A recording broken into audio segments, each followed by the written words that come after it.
मार्गशीर्ष आणि पौष हे 2 महिने हे हेमंत ऋतूचा काळ मानला जातो आणि हेमंत ऋतूचा काळ हा आयुर्वेदाने आरोग्यासाठी अतिशय महत्त्वाचा मानला आहे।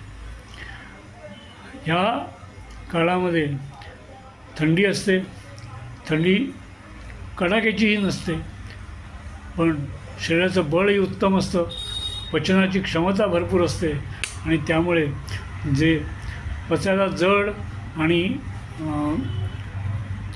असे जे पदार्थ आहेत ते सगळे पदार्थ या काळामध्ये खाण्यासाठी योग्य असे ठरतात। वर्षभर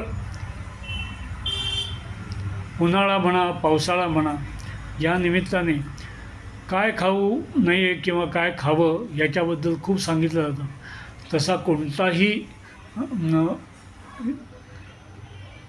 तशी कोणती सूचना या काळामध्ये खाण्याच्या बाबतीत दिली जात नाही। इनफॅक्ट या काळामध्ये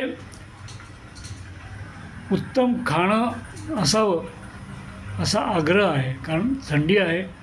थंडीच्या काळामध्ये शरीराची क्षमता जशी असते तसंच ते शरीर टिकायला पाहिजे आणि या थंडीमध्ये टिकाव झालेला पाहिजे, यासाठी उत्तम प्रकारचे अन्नद्रव्य हे खाण्याचे असणं आवश्यक आहे। त्यामुळे कुठल्याही प्रकारचं